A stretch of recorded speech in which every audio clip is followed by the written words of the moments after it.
जय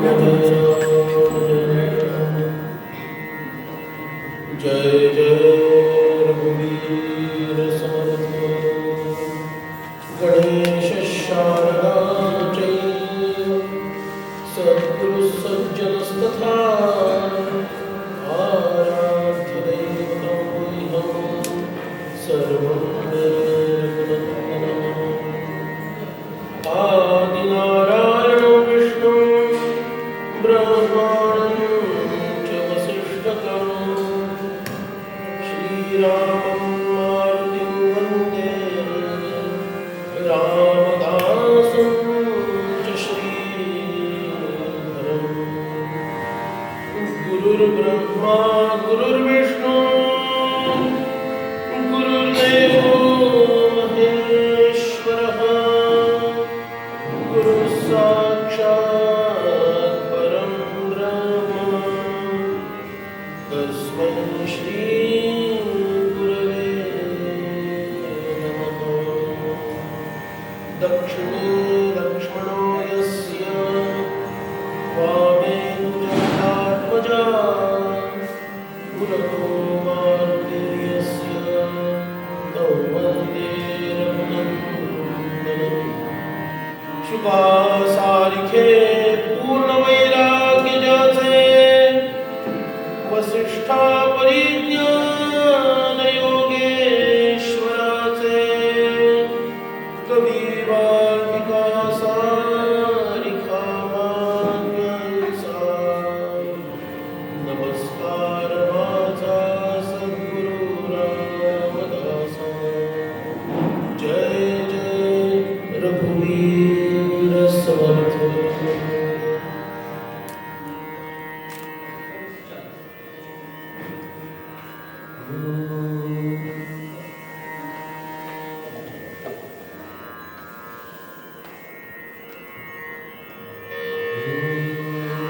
गणपति गणराज ढूंढिराज महाराज गणपति गणराज ढूंढिराज महाराज गणपति गणराज ढूंढिराज महाराज गणपति गणराज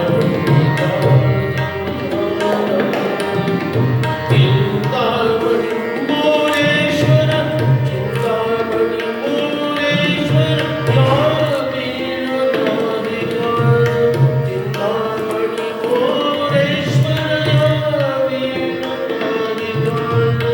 या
श्रीराम. आज ज्ञानसत्राच्या अंगाने बघितलं तर हे योग शिबिर चालू झाले असं म्हणायला हरकत नाही. आणि म्हणून भगवान गणेशांची प्रार्थना आपण सर्वप्रथम केली. सर्वांनी म्हणूया, गणाधीश सोधीश सर्वांचा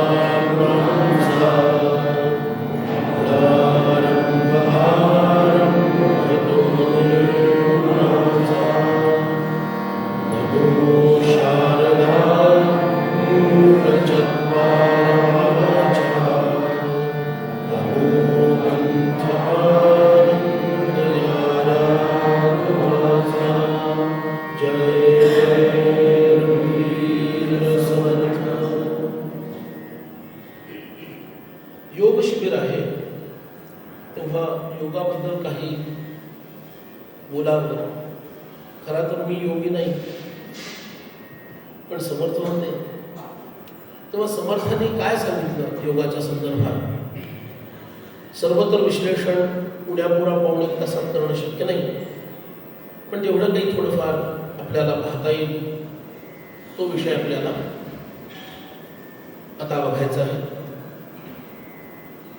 योगाच्या अनेक वेगळ्या वेगळ्या व्याख्या भगवद्गीतेमध्ये 2-3 व्याख्या आलेल्या आहेत. एकदा म्हटलं की समत्वं योग उच्यते, म्हणजे जी जीवनामध्ये द्वंद्व आहेत त्या द्वंद्वांकडे तटस्थपणे पाहून त्यांच्यामध्ये समभाव ठेवणं याला योग असं म्हणतात. काही लोकांना कसरत करणं म्हणजे योग करणं असं वाटतं. आणि योग डेच्या दिवशी तर काय बोलायचं कामच नाही. योग गडे म्हणायची वेळ येते. असा योग असतो योग गडे, काय हा योग आहे?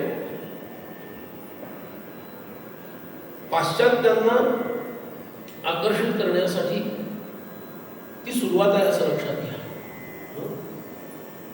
21 जून ना, 21 जून जेव्हा सगळ्यात मोठा दिवस असतो तर त्या दिवशी तो साजरा केला जातो. पण तो जो साजरा केला जातो तो काही योग नाही, ती कवायत आहे.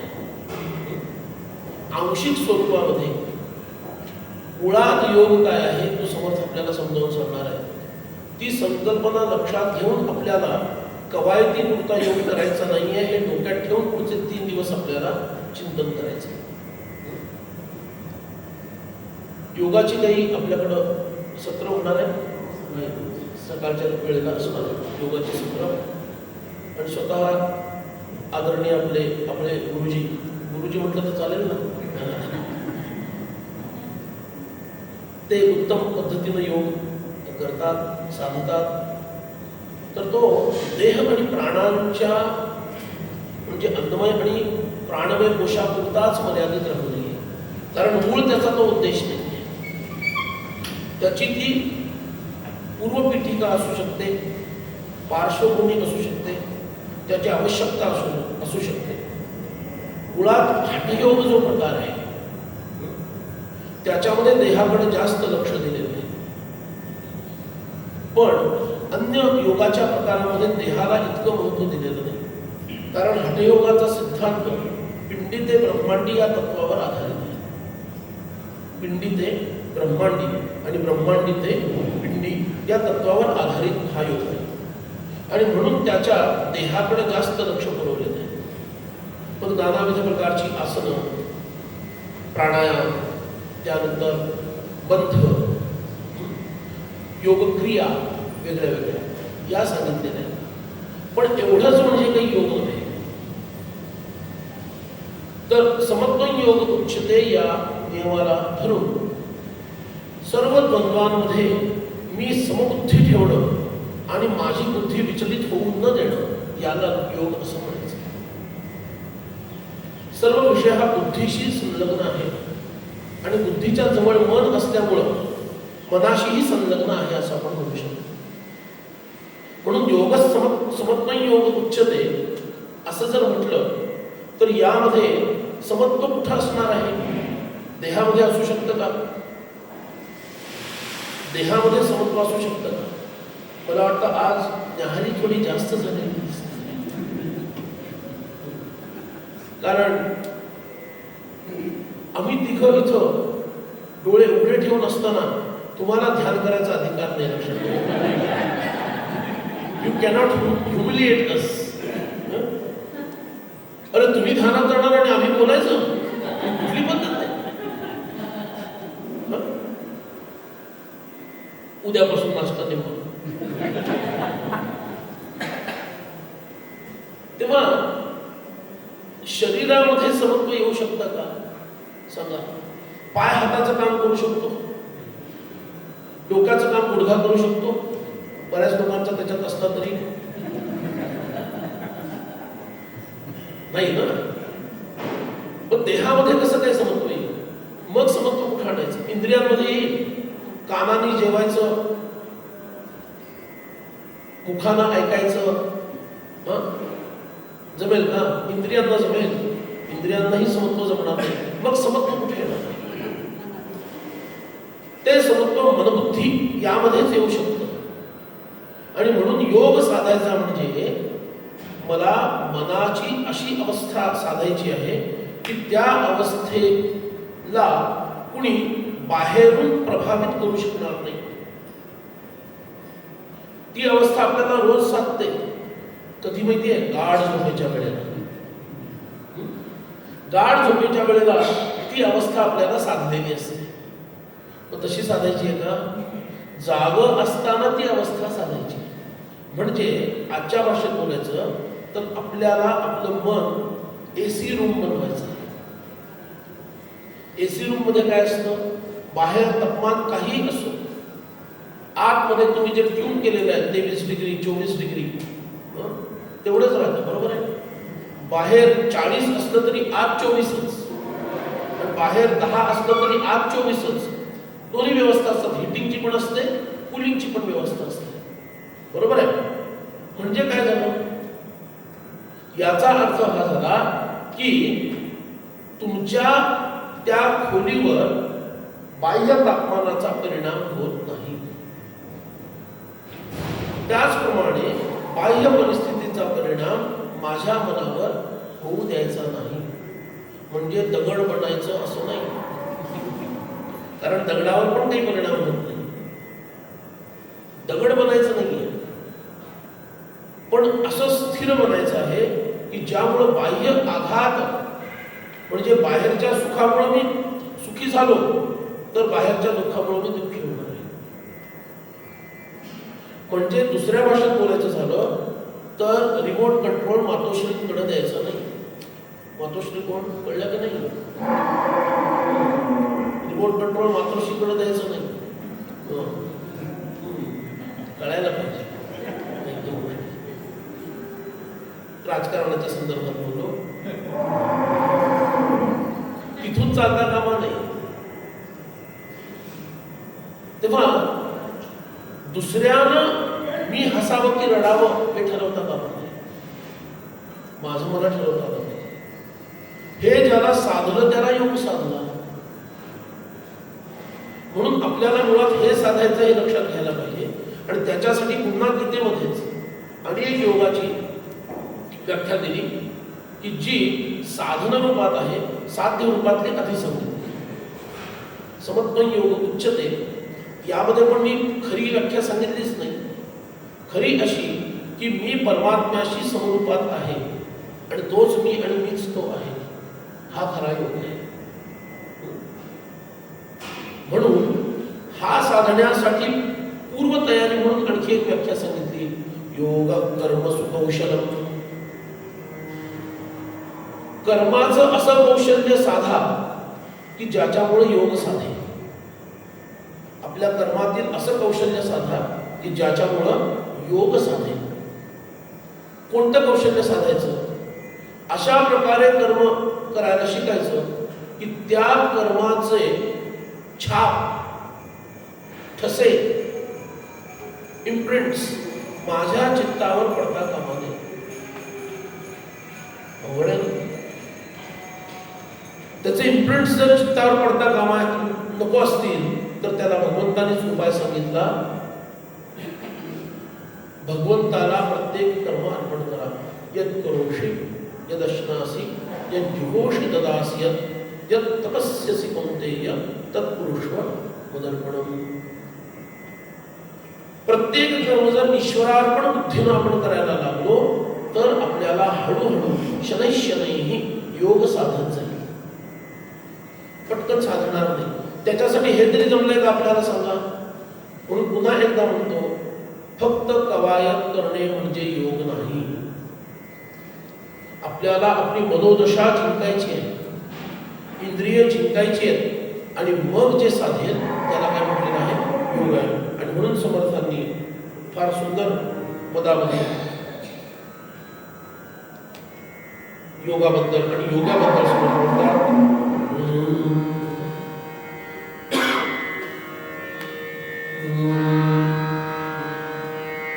जाणावा तो योगी उदास वितरागी.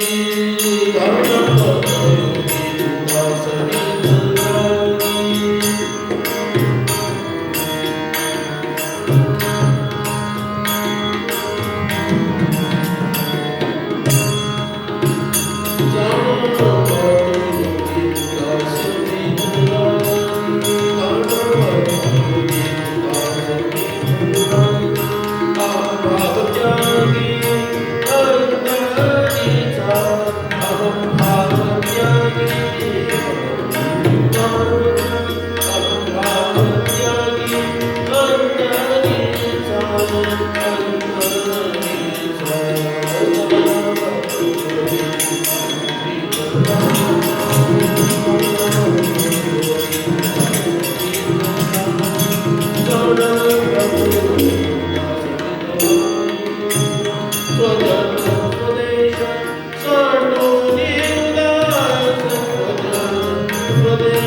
रिटर्न तिकीट बुक करूनच तिकीट आलो. रिटर्न तिकीट मिळालं नसतं तर आलो नसतो.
धन्य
सद्गुरुनाथ महाराज की जय जय रघुवीर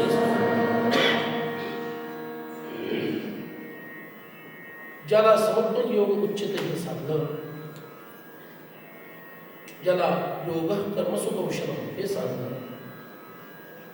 योगश्चित्त वृत्ती निरोध, चित्ताच्या वृत्तींना निरुद्ध करणं, रोखणं, हे ज्याला साधलं,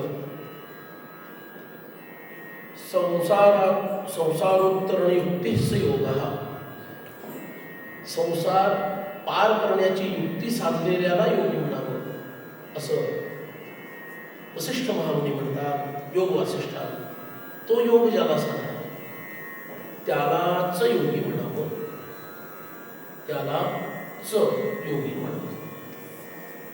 इतर योगावरच्या मार्गावर वाटचाल करणारे लोक आहेत, त्यांनी उगीच स्वतःला योगी म्हणून घेऊ नये. कारण जो भोगी असतो त्याला योगी होता येत नाही, आणि जो योगी असतो तो भोगी राहत नाही. म्हणून आपण योग मार्गाचे पायिक आहोत, पथिक आहोत, हा विचार स्थिर करून आपल्याला एक एक पाऊल टाकायचं आहे आणि त्या योगाच्या खुणा काय आहेत हे समजून घ्यायचं. म्हणून समर्थ म्हणतात, जाणावा तो योगी कोण, उदास वितरागी. जो उदास याचा अर्थ प्रपंचातून काहीतरी चांगलं मिळेल अशी आशा सोडलेला. अवघड आहे ना. प्रपंचातून चांगलं काहीतरी मिळेल अशी आशा सोडलेला असला पाहिजे. याला भक्ती जर जोडायची असेल, कारण भक्ती पण एक योगच आहे. समर्थांनी काय म्हटलं दासबोधात, भक्तीचेनी योगे, योग आला ना शब्द, भक्तीचेनी योगे देव निश्चये पावती मानव, ऐसा आहे अभिप्राय ग्रंथी. याचा अर्थ भक्तीचा योगच आहे. म्हणून योगामध्ये 4 प्रमुख योगातले सर्वश्रेष्ठ योग सांगितला मंत्र योग. तो मंत्र रामनामाचाही असेल किंवा तो सोहम हाही असेल, हे लक्षात ठेवायचं. म्हणून मंत्रांमध्ये स्तर आहे, त्या त्या वाणीनुसार त्या त्या मंत्रांचे स्तर आहे. पण हे सगळं साधायचं असेल तर सर्वप्रथम तुमच्यामध्ये प्रपंचातून सुख मिळतं हा जो एक भ्रम निर्माण झाला आहे, तो भ्रम दूर व्हायला हवा. आणि तो दूर करण्यासाठीच मग सज्जनगड, चाफळ, उन्नवलं, देहू, आळंदी अशी ठिकाणं, वाडी अशी ठिकाणं आहेत की जिथं गेल्यानंतर लक्षात येतं की खरं सुख काय आहे. खरं सुख काय हातामध्ये जेवण येतं म्हणून नाही, त्यामुळे तसं नाही, त्यामुळं नाही आहे. तर जिथं चित्त शांत होतं तिथं खरं सुख आहे. चित्त उत्तेजित झालं की दुःख भागी झालं तसं होऊन जाईल. आणि चित्त उत्तेजित करण्याच्या सर्व व्यवस्था तुमच्या लाडक्या प्रपंचामध्ये करून ठेवलेल्या आहेत. जो तुम्हाला इतका लाडका आहे की त्या थपडा खाऊन सुद्धा त्याच्याकडेच तोंड करावं असं वाटतं. खरे गांधीवादी आम्ही, किती थपडा मारला तरी परत अरे ह्या गालावर राहिलीच की नाही, हा जरा जास्त लाल झालाय, हा थोडा कमी लाल दिसतोय, याला लेवल करून टाक. ती लेवल कधीच होत नाही. इकडची वाजवली की इकडं काळसर रंग येतो, तो आता ठीक आहे लाल रंगाचा, आता पुढं काळं निळच्या दिशेनं वाटचाल झाली आहे, आता इकडं पण थोडं काळं निळं कर. म्हणून आपण कायम इकडे एकदा इकडे एकदा थपडा खाण्यातच आनंद वाटतो. त्यालाच तुकोबाऱ्या म्हणतात, किती वेळा जन्मा यावे किती व्हावे फजित. स्वतःची फजिती करून घेण्यासाठीच माणूस जन्माला येतो. पण पशुपक्ष्यांच्या, किड्या मुंग्यांच्या योनीमध्ये हे कळतच नाही आपली फजिती होते. वी आर बीइंग फूल्ड, मराठीत बोलायचं तर हे कळतच नाही की आपल्याला मूर्ख बनवलं जात आहे. पण मनुष्य झाल्यानंतर पण कळलं नाही तर मग त्याला महामूर्खच म्हटलं पाहिजे. हो ना, त्याला महामूर्खच म्हटलं पाहिजे. एक गोष्ट विचारात घ्या, 4 लोक अंधाऱ्या जंगलातून चाललेले, 4 वेगळ्या वेगळ्या ठिकाणाहून चाललेले. तिघांकडे विजेरी नाही आहे, किंवा मोबाईलमध्ये जे असतं ना टॉर्च म्हणतात ते नाही आहे, एकाकडे आहे. त्याच्या पत्नीला अगदी अहो तुम्हाला लागेल, अहो चुकून बोलो, अरे कुंड्या तुला लागेल म्हणून ती दिली त्याला, ठेवत जा जरा जवळ. ती हल्ली बारीक आली असते ना, एकदम छोटी आली असते तर ती दिलेली असते. कुठं ठेचकाळशील, ट्रॅकिंगला चालल्यास कशाला तिकडं तिकडं चाललेलं आहेस, त्याला दिली आहे, त्याला माहिती आहे ती कुठे आहे. अंधार पडलेला आहे, जंगलातून जायचं, काही दिसत नाहीये. त्या तिघांकडे त्यांच्या स्त्रियांचं लक्ष त्याच्याकडे नव्हतं असं म्हणूया, त्या तिघांचं असं म्हणू. त्यांच्याकडे काही ते नाही आहे, त्यांची बॅटरी डाऊन झाली आहे, त्यामुळे त्यांचा मोबाईलही त्याच्यातून काही दिसत नाही आहे. ह्याच्याकडं आहे, त्यांच्याकडं नाही आहे, म्हणून ते ठिचकाळत चाललेले. बरोबर आहे. ह्याच्याकडं आहे, तो वापरत नाही आहे. महामूर्ख कोण आहे चौघांमध्ये? हे तीन मूर्ख का? कारण अशा ठिकाणी आपल्याला अंधारात जायचं आहे, लाईटची सोय होणार नाहीये, विजेरी असलेली बरी, हे ज्यांना कळलं नाही ते मूर्ख.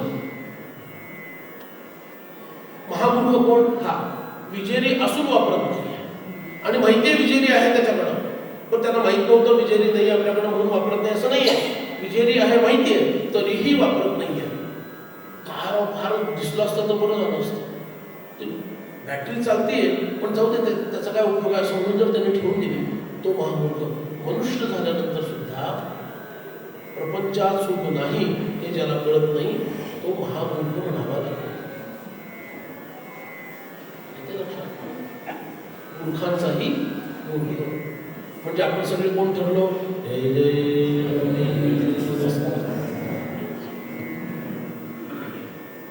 म्हणून समर्थांनी दासबोधाच्या सुरुवातीलाच मूर्ख लक्षणं देऊन दिली. मूर्ख कोण आहे?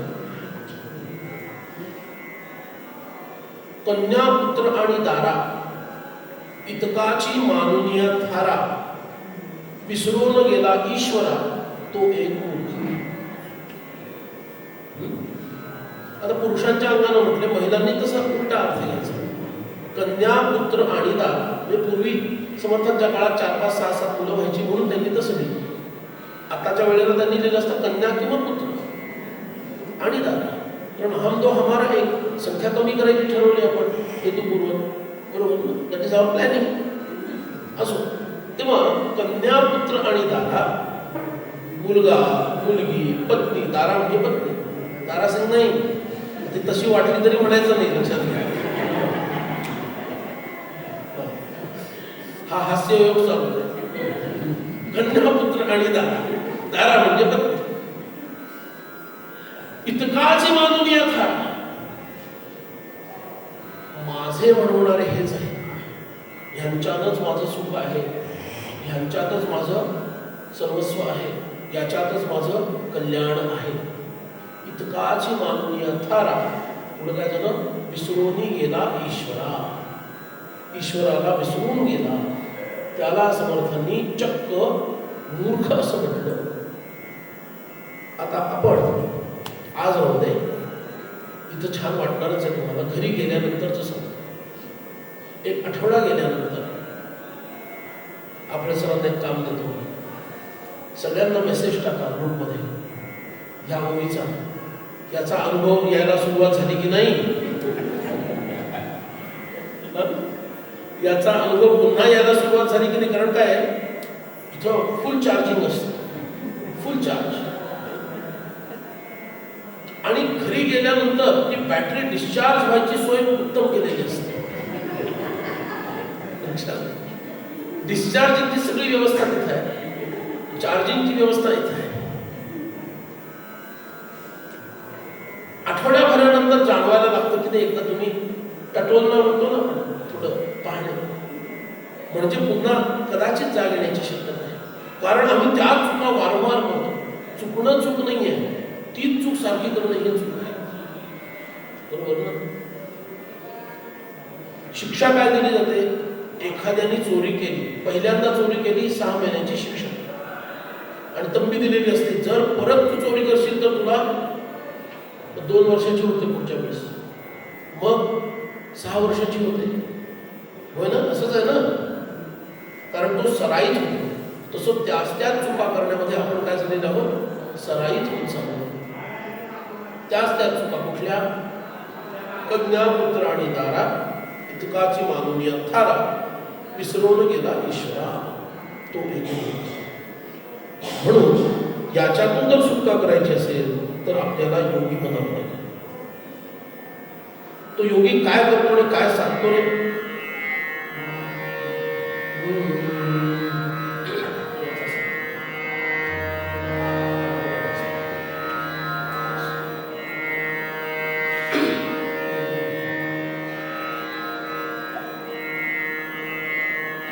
कसा असतो हा योगी.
तो योग साधला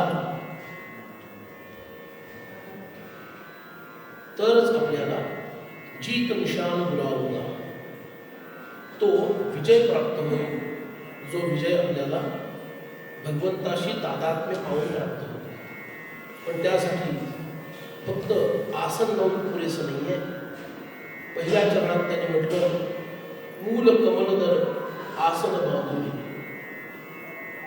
ज्यामध्ये 2 आसन मुख्य आहेत. त्याचा जास्त उत्तम पद्धतीनं आपल्याला सांगतील नंतर. मुख्य आसन 2 पद्मासन आणि सिद्धासन. ही आसनं महत्वाची की ज्याचा मूलाधाराशी खूप संबंध आहे. आणि खरं तर सिद्धासन हे सर्वोच्च, पण ते सगळ्यांचा अधिकार त्यात नसल्यामुळं आणि विशेष करून जे ब्रह्मचर्य पालन करत नाही, स्त्री असो अथवा पुरुष, यांनी हे करू नये. त्यांनी पद्मासन करावं. कारण ह्या आसनामध्ये अशी एक क्रिया आहे की ज्यामुळं आसन सिद्धी व्हायची राहिली बाजूला, विपरीत परिणाम होण्याची भीती जास्त आहे.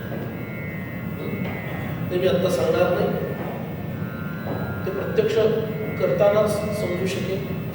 समर्थ सदैव सिद्धासनात बसतो. म्हणजे साधं जरी बसायचं झालं, ध्यानाला बसायचं नाही. अगदी शिवाजी महाराज आले आणि आता काही चर्चा आहे सुरू करायची, बसतानाच सिद्धासन म्हणून बसण्याचं. आसनच सिद्ध झालं. कारण अपान वायूला रोधून जो प्राधान्यानं उत्सर्ग इंद्रियातून बाहेर पडतो, दोन्ही उत्सर्ग इंद्रियातून बाहेर पडतो, तो जो अपान वायू आहे त्याचा रोध होतो, त्याला प्राणामध्ये मिसळायचं, प्राणवायूचं. हे कार्य मूळ या आसनाचं आहे. आणि याच्यासाठी जी कुंडलिनीची अवस्था आहे, जी मूलाधारामध्ये गणेशांच्या कृपेनं ऊर्ध्व दिशेला प्रवाहित होते. गणेशांनी दार उघडलं नाही तर ही कुंडलिनी शक्ती जागृत न होता तशीच निद्रिस्त राहते आणि आपली चेतना ऊर्ध्व दिशेला प्रवाहित होत नाही. या ठिकाणचे सर्व चेतनेचं उद्गमन वरच्या दिशेला नेणं हे अपान वायूच्या आधाराने होतं. कारण अपान वायूचं स्थान नाभीपासून उदस्थानापर्यंत आणि तसंही पायाच्या अग्नी टोकापर्यंत आहे, पण मूळ स्थान ते आहे. आणि ह्या वायूला रोधता आलं आपल्याला तर त्याच्यामध्ये ऊर्ध्व गतीला जाण्याचा स्वभाव आहे. याचं कारण थोडं फिजिक्सचा विचार केला तर गरम हवा खालून वर जाते ना. तुम्ही योग करता म्हणजे काय करता? योग बिंदू उपनिषदानुसार तुम्ही घुसळता. घुसळल्यामुळं काय होतं? गती निर्माण होते. गतीमुळं काय निर्माण होतं? उष्णता. बरोबर आहे. आणि स्वाभाविकपणे तो कोंडला गेलेला आणि इतर प्राणवायूपेक्षा जो शीतल आहे त्याच्यापेक्षा, म्हणजे गरम झालं म्हणजे असं टेम्परेचर वाढलं असं नाही, प्राणवायूपेक्षा जो उष्ण झालेला आहे असा हा अपान वायू स्वाभाविकपणे ऊर्ध्व दिशेला गमन करतो, ऊर्ध्व दिशेला जायला लागतो आणि मग तो प्राणाशी तादात्म्य पावतो. आणि हे तादात्म्य पावणं हे या हृदयाच्या चक्रापाशी या स्थानावर होतं. तोपर्यंत त्याची ऊर्ध्वगती चालू राहते आणि ती ऊर्ध्वगती तुमच्या मणिपुराबरोबर स्वाधिष्ठान चक्राला सुद्धा संचालित करते. तुम्हाला सगळ्यांना माहिती आहे चक्र, त्यामुळे जास्त सांगायची त्या चक्रात मी पडत नाही. चक्रांबद्दल सांगण्याच्या चक्रात मी आता पडत नाही. पण संचलित केलं जातं मूल कमल दर्भ आसन बांधून. मूलाधारावरती मी आसन बांधलेलं आहे. कबीरजी म्हणतात कुठं, मूलाधार चक्रावर मी आसन बांधलेलं आहे आणि उलटी पवन चढावला. ज्या पवन म्हणजे वायुतत्व, ज्या वायुतत्वाचा स्वभाव अधोगामी आहे, म्हणजे उत्सर्ग इंद्रियातून बाहेर जाण्याचा त्याचा स्वभाव आहे, ज्याच्यातून टाकाऊ पदार्थ आणि पुरुष बीज यांचा उत्सर्ग होतो, ज्या वायूमुळे, बरोबर आहे, तो वायू मी रोधून उलट दिशेला नेणार आहे. आणि म्हणून ब्रह्मचर्याची आवश्यकता आहे. म्हणून साधन जे करायचं ते काही योग्यता प्राप्त केल्यानंतर ते साधन करावं. प्राणायाम जर तुम्ही अनधिकारपणे अंतःकुंभक करत राहाल तर त्याचा दुष्परिणाम जाणवेल. बाह्य कुंभका सगळ्यात सेफेस्ट ऑफ ऑल. म्हणून अंतःकुंभकाच्या नादाला आत्ता लागायचं नाही. जेव्हा गुरु सांगतील की तू अंतःकुंभक करण्यास योग्य आहेस, त्यानंतर तो करावा. कारण वायू कोंडून ठेवायचा आहे, सगळ्या इंद्रियांना तो प्रभावित करणार आहे. आणि जर आपल्याकडून उत्तम पद्धतीनं आहार, विहार आणि ब्रह्मचर्य या तिघांचं पालन झालं नाही तर हा वायू जो आपलं साधून देणार आहे तोच आपल्याला अधःपतित करणार आहे. म्हणून जोपर्यंत उत्तम ब्रह्मचर्याची स्थापना झाली नाही, विशुद्ध आहार आणि विशुद्ध विहार या गोष्टी जोपर्यंत साधल्या नाही तोपर्यंत हे आसन आणि अंतःकुंभक आणि अतिरिक्त प्राणायाम माणसानं करू नये. आपण काय करतो, आता सगळी बुक्स अवेलेबल आहे, योगावरची अनेक उपनिषद अवेलेबल आहे, योगसूत्र अवेलेबल आहे, पण आम्ही यम आणि नियम न बघता पुढचं एकदम पुढे बघतो. आसन प्राणायाम यम नियम न पाहता, नाहीतर त्यांनी आसन प्राणायामाच्या नंतर यम नियम दिले असते ना. क्रम काय, आसन प्राणायाम यम नियम असा आहे का? क्रम यम नियम आसन प्राणायाम. मग यम नियमांकडे न बघता तुमच्या भाषेत बोलतो, बायपास करतो. जर आम्ही करायला लागलो योग तर हार्ट बायपास झाल्यासारखं होईल की नाही? बायपास सर्जरीची वेळ येईल. काय होतं नाही त्यांचं बायपास करणे. आमच्या आध्यात्मिक जीवनाची बायपास सर्जरी करायची वेळ येईल. म्हणून यमनियमांचं नियम आवश्यक आहे. आणि त्यातही कबीरजी म्हणतात की बाबांनो नुसता एवढा उलटी पुवाला चढावून यानं काही होणार नाहीये. मन ममता को स्थिर कर लावो. मनाला आणि आपल्या ममत्वाला स्थिर करून टाकेल. काय करेल? मन आणि ममत्व याला स्थिर करून टाकेल. स्थिर करून टाकेल म्हणजे सारखं हे जे ममत्व आहे, हे जे प्रपंचाकडं ओढ घेत आहे, त्याला कोंडून ठेवायचं. म्हणजे चोपास आतच थांबायचं, बाहेर पडायचं.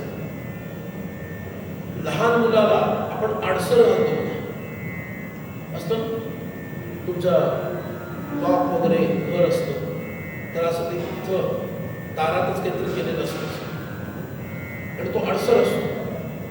म्हणजे मूल बाहेर जाणार नाही. मन या मुलापेक्षाही जास्त चंचल आहे ना. पण आत्ता बघा आपलं मन कुठं कुठं चाललेलं आहे. हळूच घड्याळाकडे चाललेलं आहे. हळूच दुपारच्या जेवणात आज काय मिळेल, झाला अर्धा दिवस झाला, 2.5 दिवस उरले. मन सारखं धाव घेतं बाहेर. अरे तुमची इंद्रियच बाहेर धाव घेतात, मन घेणारच आहे. इंद्रियांच्या दारातून मन विषयांना ग्रहण करतं, की इंद्रिय विषयांना ग्रहण करतं. कोण कुणाला ग्रहण करतं? तुमचा तर 4-5 योग शिबिरं झाली आहेत म्हणून मी सगळ्यात एकदम खाली उतरून बोलत नाही. मी विचारलं, मन इंद्रियांना विषयांना ग्रहण करतं की इंद्रिय विषयांना ग्रहण करतं? एकाने मन म्हणा, एकाने इंद्रिय म्हणा. तुमचं तुम्ही ठरवा म्हणायचं. तिसऱ्यानं झालं काय? मन की इंद्रिय? मन ग्रहण इंद्रिय कशासाठी आहे? मन जर थेट ग्रहण करत असेल, इंद्रियांची गरज काय?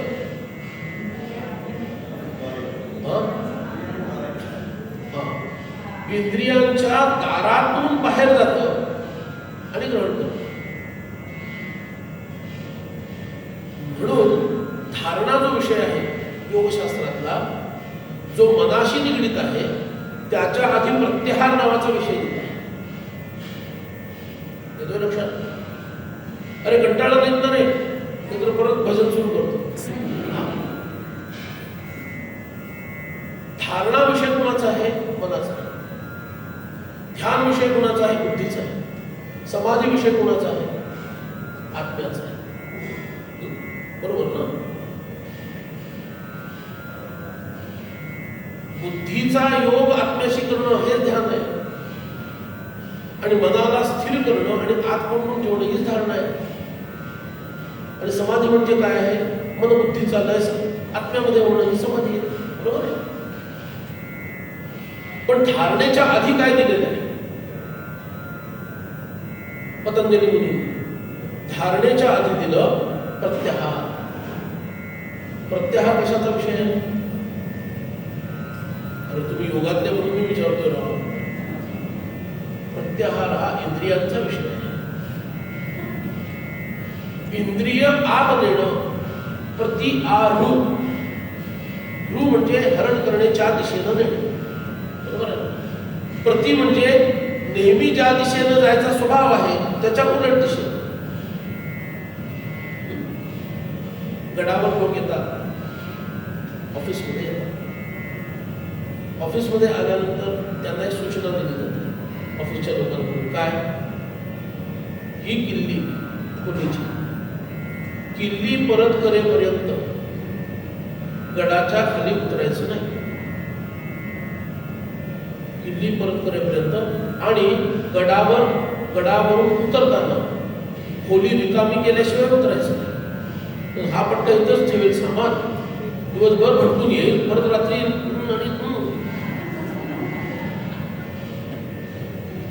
काय. बरोबर ना? म्हणजे पायांचा स्वभाव काय आहे? गड उतरण्याचा आहे. दिवसा गड उतरण्याचा, रात्री गड चढण्याचा. का? रात्री छान प्रसाद, निद्रा.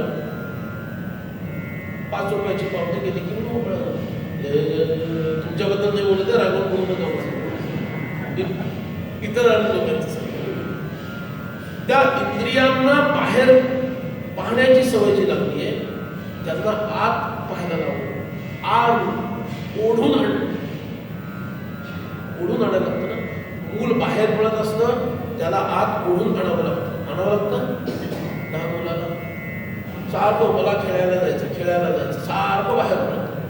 मग आत ओढण्यासाठी त्याला काय दाखवावं लागतं? हे बघ चॉकलेट, हे बघ चॉकलेट, हो चॉकलेट, ते मी बाहेर जातो. आत थांबणार असेल तर मिळेल. मग त्याला ठरवायचं बाहेरचं चांगलं आहे की आतलं चांगलं आहे. चॉकलेट चांगलं आहे. तसं या इंद्रियांना आत रमवायचं असेल तर आत्म्याचं महत्व कळलं पाहिजे. आत्मा किती श्रेष्ठ आहे, तो भगवंत किती महान आहे हे आतमध्ये कळलं पाहिजे. आणि हे कळण्यासाठी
ध्यायते विषयान् पुंसः सङ्गस्तेषूपजायते सङ्गात् सञ्जायते कामः कामात् क्रोधोऽभिजायते क्रोधात् भवति सम्मोहः सम्मोहात् स्मृतिविभ्रमः स्मृतिभ्रंशात् बुद्धिनाशो बुद्धिनाशात् प्रणश्यति। जय जय रघुवीर समर्थ। विषयांच्या ध्यानामुळे काय होतं? प्रणश्यती। विषयांच्या ध्यानामुळे एकच घडतं, काय घडतं? प्रणश्य, सर्वनाश होतो. आमचं तर इतकं छान चाललंय बुवा, आम्ही गडावर येतो, एन्जॉय करतो, मग वॉटर पार्कमध्ये जातो, तिथंही एन्जॉय करतो, मग घरी जातो, तिथंही एन्जॉय करतो, बरोबर ना? सुखवस्तू लोकांचं काय आहे? आनंदात चाललंय सगळं.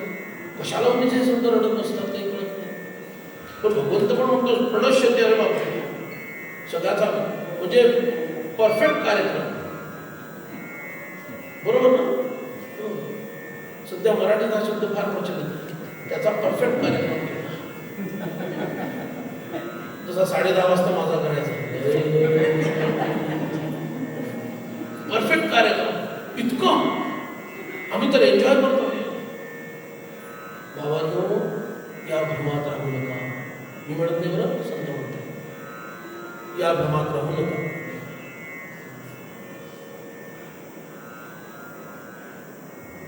आमचे एक मित्र, सगळं उत्तम चाललं, 2 कन्या, स्वतः काही उद्योग करतात, वय वर्ष 35-40 असेल का. अचानक पत्नी मरण पावली 40. आता त्याला शोक करावा की काही हेच कळेल, काहीच कळेल ना. काय झालं? मुलींना सांभाळायचं मी त्यांना कळवलं. आता आई आणि वडील दोघे तुम्ही मुलींचे आहात, फक्त वडील नाही. मुली लहान आहेत ना, 40 वर्षाचा तो ग्रस्त आहे. मुलगी केवढी असेल त्यांची? आभाळच कोसळलं ना. म्हणून कधी काय होईल सांगता येत नाही. संत आपल्याला सारखे जागे करतात, त्याचं कारण होत्याचं नव्हतं व्हायला वेळ लागत नाही. काहीही घडू शकतं. अचानक घटना घडतात आणि एकदम आपल्याला वाटतं की मी कुठे आहे. पायाखालची रेती सरकणं होतं ना, तसं जीवनामध्ये होऊ शकतं. आणि खरा शहाणा जो दक्ष आहे, बरोबर, कुठल्याही कठीण परिस्थितीला तोंड देण्यासाठी जो तयार झालेला आहे, तत्पर झालेला आहे, तो खरा दक्ष आहे, तो शहाणा आहे. म्हणून माझं सगळं छान चाललं आहे, आता मला काही दुःखाचं कारण नाही, बँक बॅलन्स उत्तम आहे, बरोबर आहे, भरपूर पैसे आहेत, मुलगाही फार काही त्रास देत नाही, कारण विचारतच नाही.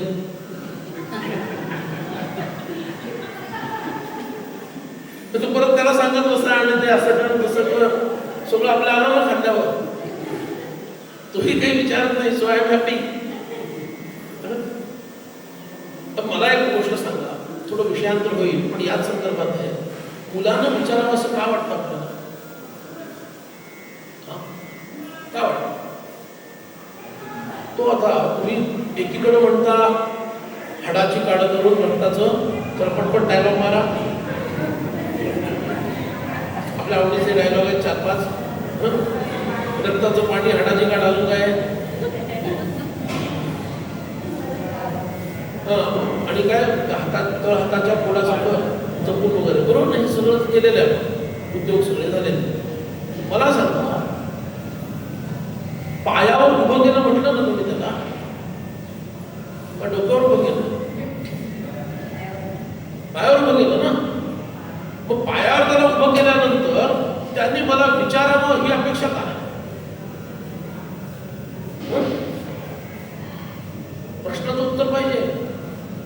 मग याचा अर्थ तुम्ही पायावर उभं नाही केलं, त्यांनी तुम्हाला मला विचारायला हवं याचा अर्थ त्याला अडलं पाहिजे. त्याला अडलं पाहिजे याचा अर्थ त्याला कळलं नाही पाहिजे की याचं उत्तर काय आहे की जे तुम्हाला कळतंय असं तुम्हाला वाटतंय. राईट.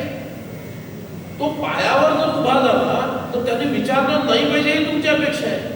असायला पाहिजे. अपेक्षा उलटी आहे. अपेक्षा उलटी आहे. त्यांनी मला विचारायला पाहिजे. का विचारायला पाहिजे? हा, सांगायला पाहिजे एवढी अपेक्षा ठेवली तर ठीक आहे. बाबा अमुक अमुक कांड करून आलो एवढं सांगा, ठीक आहे, काही हरकत नाही. विचारायला पाहिजे. कशासाठी विचारायला पाहिजे? म्हणून आपल्या संकल्पना स्वच्छ नाही आहेत. एकीकडे पायावर उभं केलं म्हणायचं, एकीकडे विचारलं पाहिजे म्हणायचं. एक काहीतरी ठरवा काय करायला पाहिजे. एकीकडे वाटतं की त्याला ममाज बॉय कोणी म्हणू नये आणि दुसरीकडे वाटतं की मला विचारत पण नाही, सगळं तिच्याच तंत्रानं वागतो बैलोबा. नेमका गोंधळ काय? क्लॅरिटी आहे का मनामध्ये की काय नेमकं हवंय आपल्याला? म्हणून हे का घडतं? ध्यायते विषयांपुंसः संगस्तेषुपजायते. संग बाधेमुळे हे सगळं घडतं. म्हणून विषयांचं ध्यान सोडून भगवंताचं जर ध्यान आपण लावलं, भगवंतावर जर प्रेम करायला लागलो तर या सगळ्या मायाजाळातून आपण सुटून जातो. आणि म्हणून या पदामध्ये समर्थाने आपल्याला सांगितलं की ध्यान तुम्ही विषयांचं केलं आणि त्यामुळं काय झालं? हा सगळा घोटाळा निर्माण झाला. उतारा काय? हरिनाम. त्याचा उतारा सांगितला हरिनाम. आणि हे हरिनाम घ्यायचं आणि ध्यान कसं करायचं हे पद मी तुमच्यासाठी गाणार आहे आणि थांबणार आहे, कारण मला तंबी दिलेली आहे. मग 10:30च्या पुढे जर गेला, माझ्या घड्याळात असं काही कानात बोलले नंतर मला ते तुमच्या ऐकू आलं. सुंदर पद आहे, माहित आहे सगळ्यांना, पण शब्दाकडे लक्ष द्या. हे छान साथीदार मिळाले म्हणून मला जरा जास्त गावंसं वाटलं.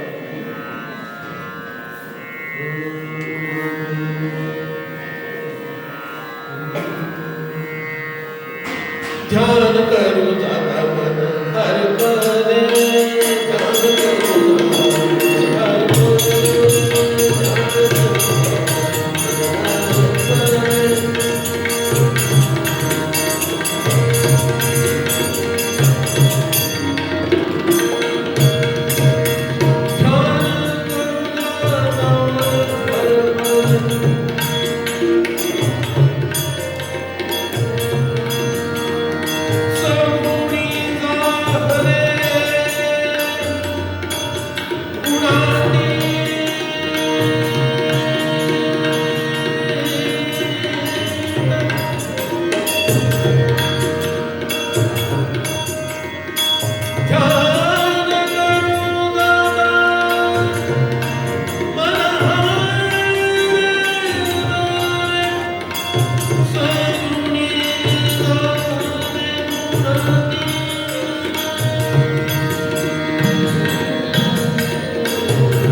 रेखा असताना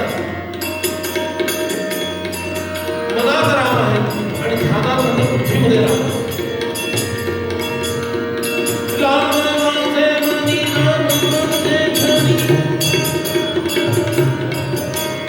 शोभे सिंहासनी राम माझ्या शोभे सिंहासनी राम माझ्या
अशा प्रकारे मन आपलं हरवून जावं, आपण स्वतःला हरवून जावं आणि या रामरायाची कृपा आपल्यावर जशी समर्थांवर झाली तशीच या योग शिबिराच्या योगानं अशी कृपा रामरायांची आपल्यावर व्हावी अशी प्रार्थना समर्थांच्या चरणी करतो.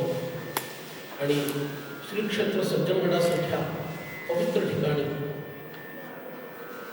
मला ही सेवा करण्याची संधी आदरणीय आपल्या गुरुजींनी दिली, त्याबद्दल त्यांना साधुवाद देतो. आणि इतकं सुंदर साथ दोघांनी केली